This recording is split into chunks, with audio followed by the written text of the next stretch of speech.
You know, there's a specific kind of immortality in the music industry that goes beyond just selling records. It's about capturing a moment in time so perfectly that you become the definition of that era. Right. But then there's a level above that. There are the artists who don't just reflect their time, they actively reconstruct it. They change the sonic frequency of the culture. And they usually do it by taking risks that seem insane to everyone else in the room at the time. Precisely. Today we are talking about a name that, if you were alive in the 90s, evokes a very specific feeling. It's a mix of mystery, effortless cool, and a sound that was somehow both retro and futuristic. All at once.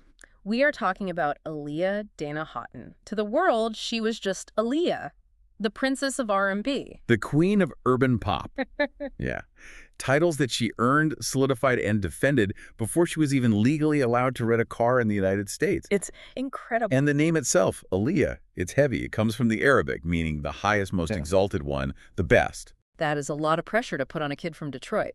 Here you go, sweetie. Your name means the best. Good luck at kindergarten. It is. It really is. But what's fascinating, and what we're going to see in the biographical records we're diving into today, is that she didn't shrink from it. No. She leaned into it. She treated that name like a mission statement. And that's the premise of today's deep dive. We have a massive stack of sources here. We're looking at archival interviews, studio logs from the Timbaland sessions, court documents regarding her estate, and the very technical, very sobering NTSB reports on the crash that took her life. A lot to get through. A lot. Our mission is to understand how a young girl essentially engineered the sound of modern pop, navigated some incredibly dark controversies, and left a legacy that is arguably stronger today than when she was alive. And we have to do this while acknowledging that her career was frighteningly short. I mean, Yeah. we're talking about a 10-year span. Years. From signing a deal at 12 to passing away at 22. It's a blip in time, but the density of what she accomplished in that decade is just staggering. So let's rewind the tape.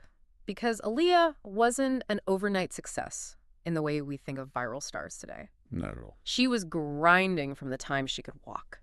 Absolutely. She was born in Brooklyn in 1979, but the family, they relocated to Detroit when she was 5. And that Detroit upbringing is crucial. You're right. Because Detroit has a very specific musical work ethic. Yeah. It's the home of Motown. Perfectionism is in the water there. And she had that perfectionism. We found records of her performing at everything she could. Book weddings, church choirs, charity benefits. They're constantly working.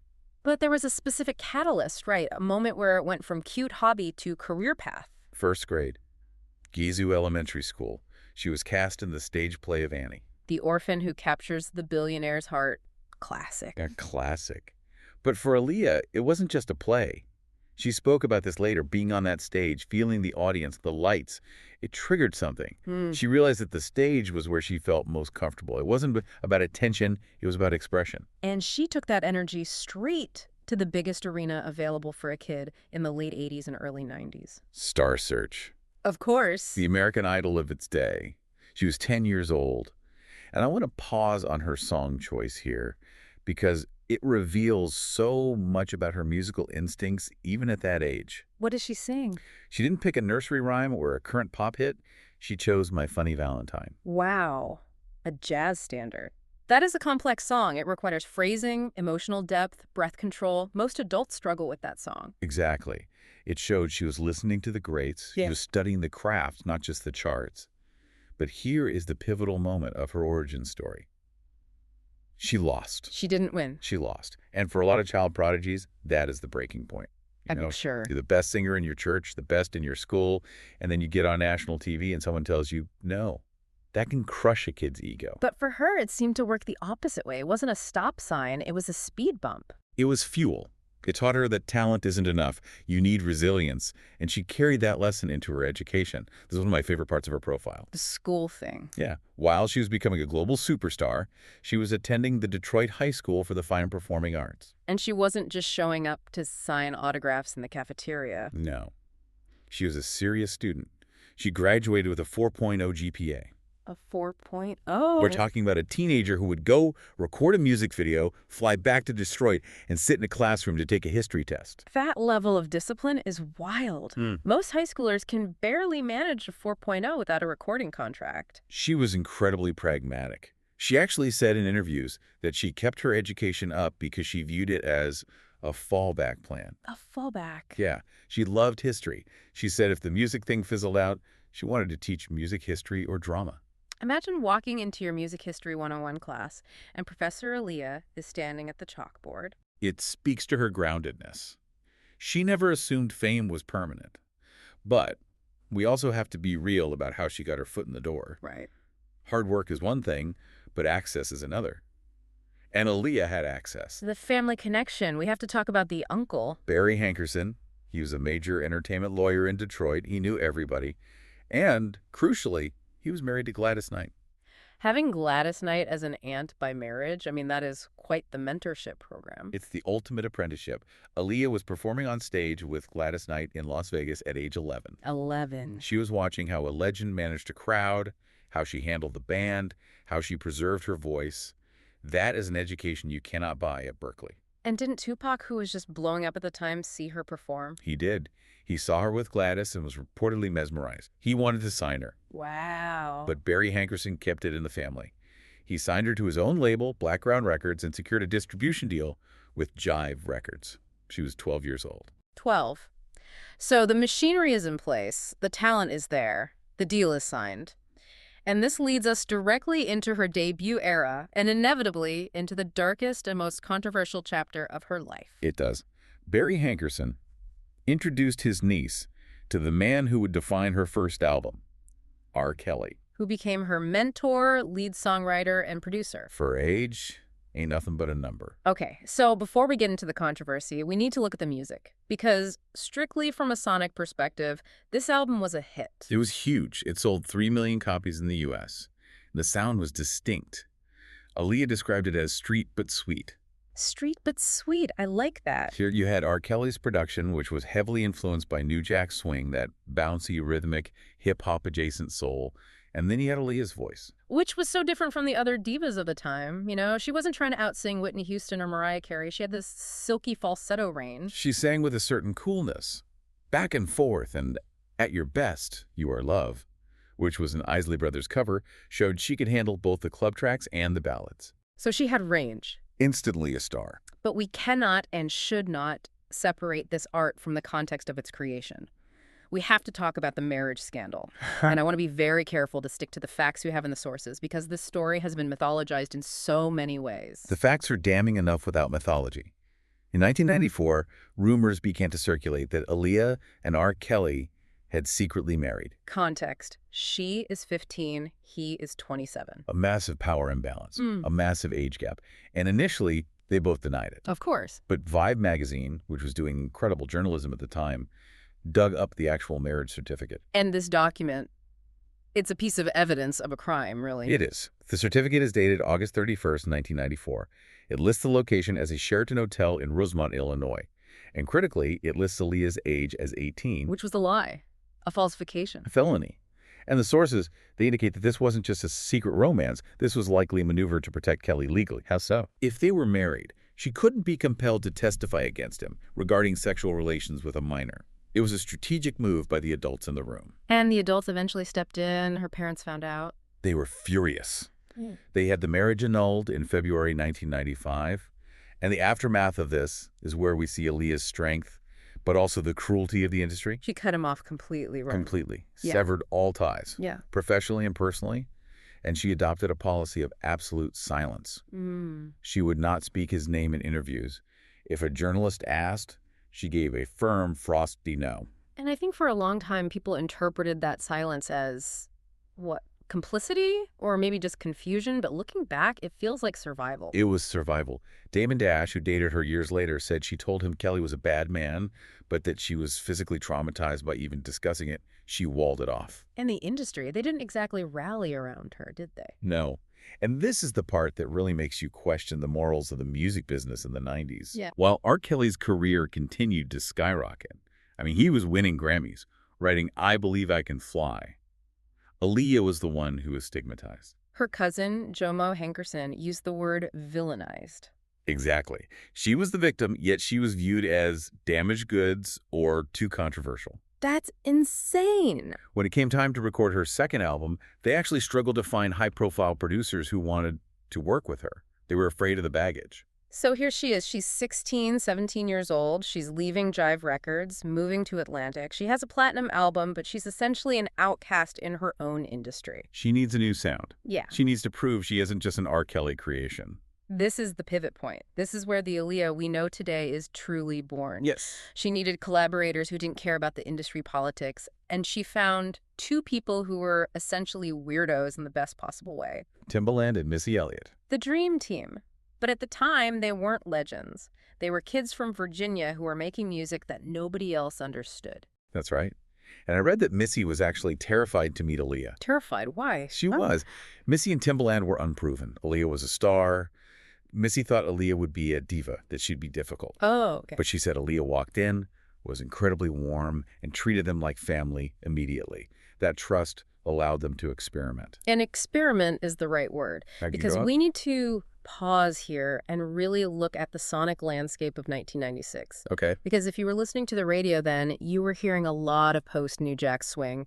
You had Mariah Carey, Boyce II Men. It was very polished, very melodic, very structured. It was safe. It was the era of the power ballad. Right. And then you have Aaliyah, Timbaland, and Missy. And frankly, what they were doing in the studio sounded like mistakes to everyone else. It really did. I was looking at the production notes for 1 in a Million, and Timbaland wasn't using the standard R&B drum kits. He was using the Korg Trinity workstation, and he was programming these double-time hi-hats that were frantic, they were jittery. That's the key word, jittery. In music theory, we talk about quantization making the beat land perfectly on the grid. Right, locking it in. Timbaland intentionally played off the grid. He added this swing that made the drums feel like they were tripping over themselves. It created this tension. And usually when a producer hands a singer a track that chaotic, think about the beat for Hot Like Fire, or If Your Girl Only Knew. Yeah. The singer tries to combat it. Yeah. They try to belt over it to assert dominance. They try to flatten the track with power vocals. Exactly. The instinct is to scream to be heard. But Aaliyah did the inverse, and this is the genius of what people call the Aaliyah blueprint. What did she do? She dropped her register. She went into this lower breathy falsetto.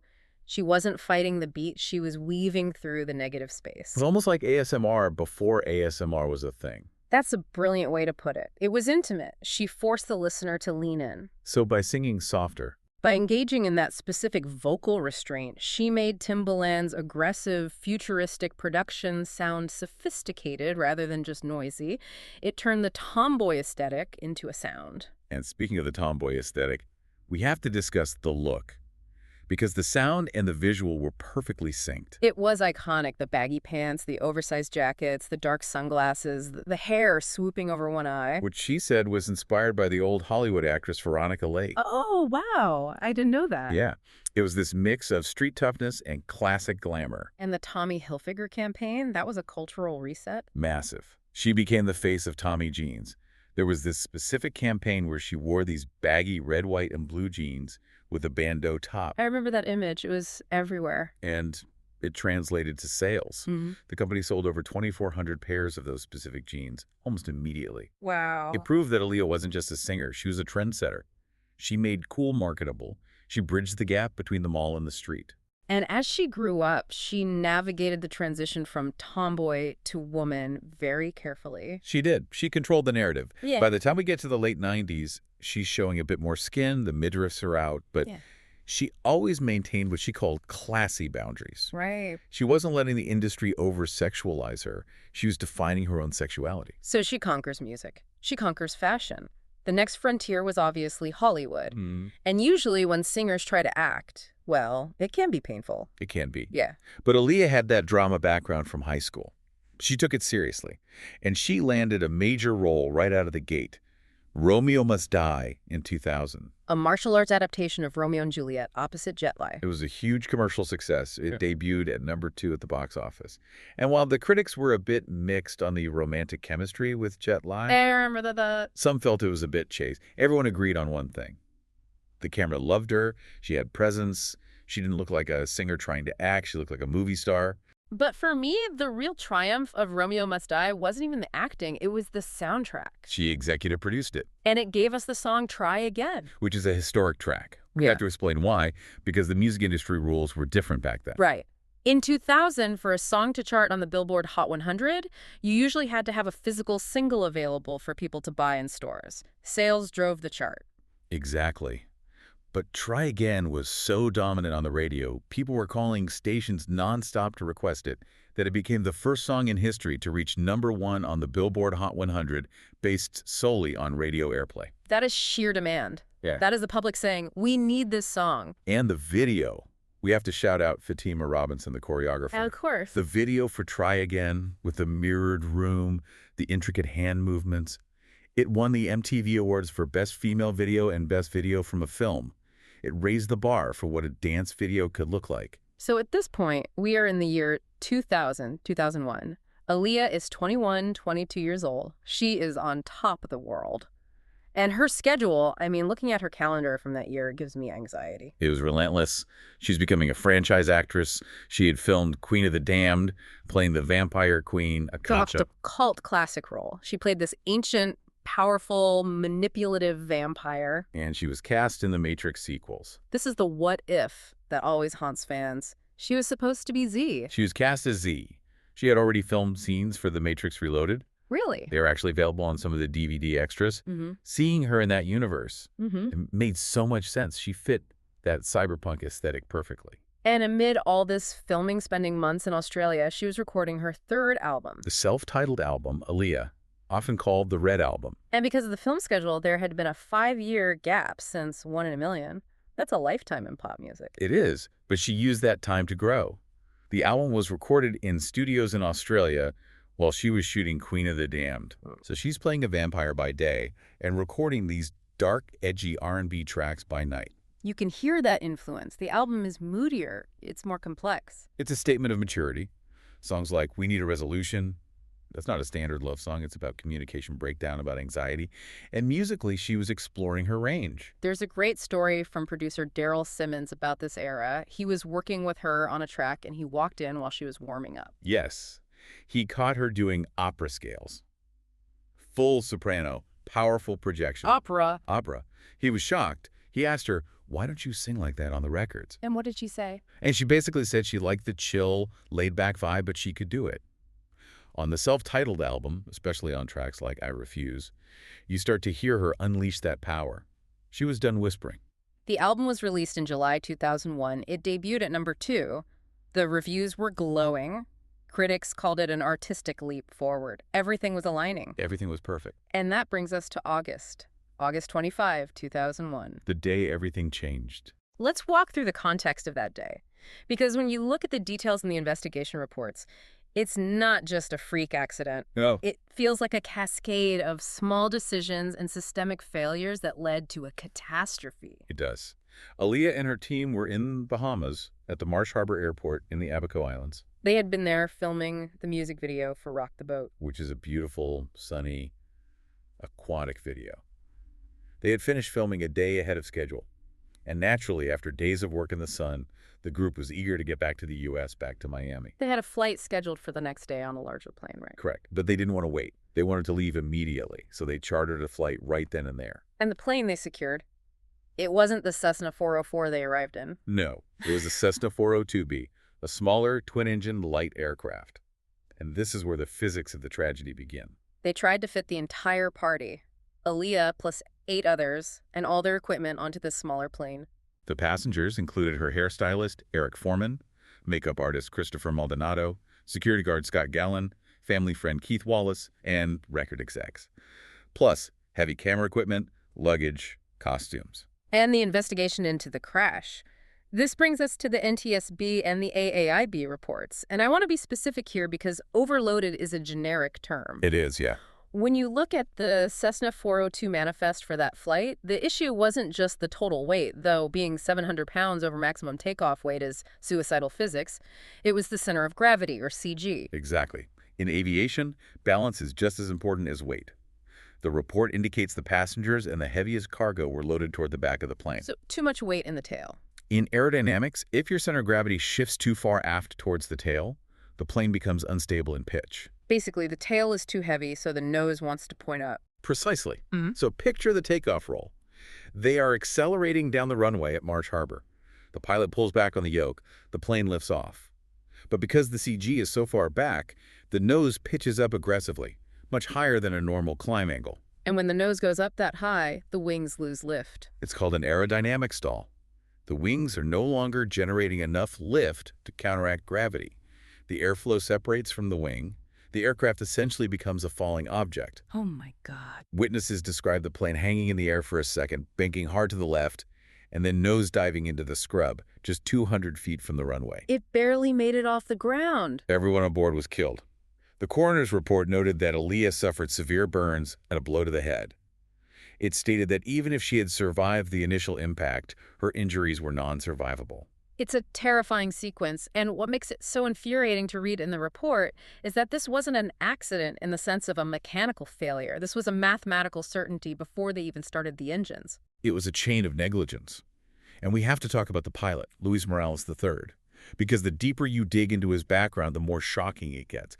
This wasn't just a guy who made a bad calculation. He wasn't even supposed to be flying, was he? No, he was not approved by the FAA to fly that specific aircraft for that operator, Black Hawk International Airways. Huh. He had forged his flight logs to show hundreds of hours of experience he didn't have just to get the job. And the toxicology report. Traces of cocaine and alcohol were found in his system. It's devastating. You have a pilot who is unqualified, impaired, and under pressure. And there was pressure. Witnesses on the tarmac reported hearing an argument. An argument. The pilot reportedly warned the group that there was too much weight. He knew it was unsafe. But he gave in. He gave in, and that dynamic, the pressure to get the client home, the fear of saying no to a celebrity entourage combined with his own incompetence, led to the crash. It's a loss that didn't have to happen. That's what makes it sting so much, even all these years later. It does. And the reaction was immediate and massive. Her funeral in Manhattan saw a procession with 800 mourners. They released 22 white doves, one for each year of her life. 22 doves. It really puts how young she was into perspective. It does. And her brother Rashad gave the eulogy. It was a moment where the entire music industry stopped. But as we've seen with other icons like Selena or Tupac, death wasn't the end of her impact. In fact, in some ways, her legacy exploded right after. It did. The self-titled album, Aaliyah, shot to #1 on the Billboard 200 shortly after the crash. And the video they died filming rocked the boat. It premiered on Bits Access. Granted, it became the highest-rated episode in the show's history. Wow. Watching it was almost a religious experience for fans. Seeing her look so happy, so vibrant, knowing it was the last footage ever taken. And over in the UK, she made history too. She became the first deceased female artist to reach #1 on the UK singles chart with More Than a Woman. And curiously, she replaced George Harrison at #1, another deceased artist. It was the first time in UK history a dead artist replaced another dead artist at the top spot.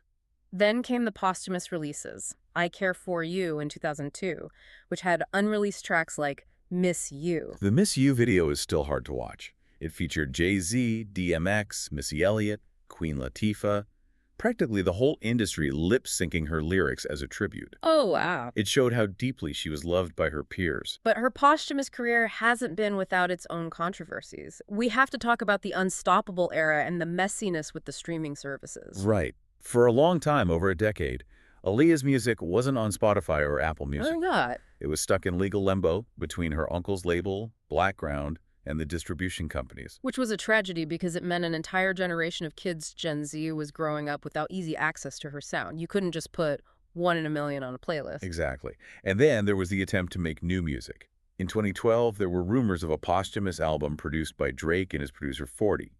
They released a track called Enough Said. And the original team, Timbaland and Missy, were not having it. Timbaland was very vocal. He felt protective. He felt that Aaliyah's music shouldn't be touched by people who didn't know her, who weren't family. I can understand that. He later apologized for some of his harsher comments, but it highlighted a real tension. Who owns a legacy? The estate, the fans, the new artists inspired by her. Eventually, in 2021, the catalog was finally re-released to streaming by Blackground Records. But even that was contentious.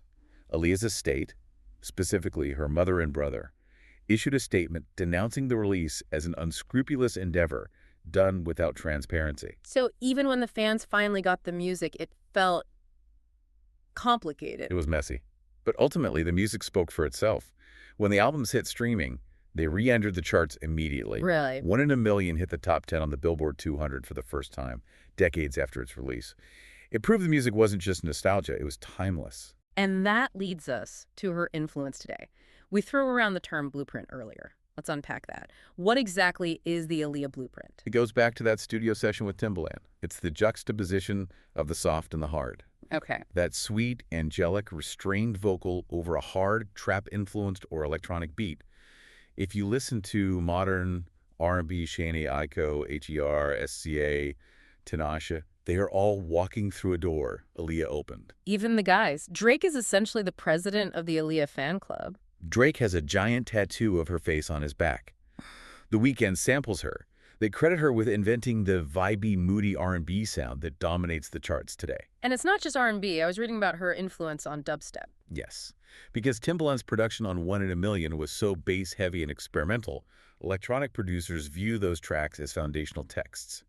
She is an unlikely queen of the underground in the UK bass scene. And visually, I mean, you walk into a Forever 21 or an H&M today and you see the Aaliyah influence. The crop tops, the baggy pants, the exposed boxer briefs, that sporty, sexy look. It's everywhere. Amkey Cosmetics released an Aaliyah collection that sold out in minutes.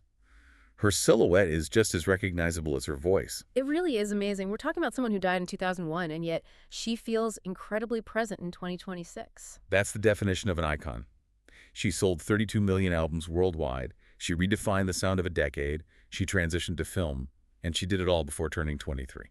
It brings us back to that name, the highest, most exalted one. She really did live up to it. She did. But she also left us with the biggest what if in modern pop history. That's the question that lingers, isn't it? If she had lived, if she had been in the Matrix, if she had made that fourth and fifth album. She was on a trajectory to be an ego T-level superstar. I think about how the landscape of pop music would be different. Would Beyoncé have had quite the same singular dominance if Aaliyah was there competing for those same hits? Would R&B have evolved differently? It's a provocative question, and one we'll never truly know the answer to, but what we do know is that the music she did leave us changed everything. Absolutely, and that is a legacy worth celebrating. Well, that is all for this deep dive into the life and legacy of Aaliyah. We hope you learned something new about the woman behind the glasses. Always more to learn. Until next time. Take care.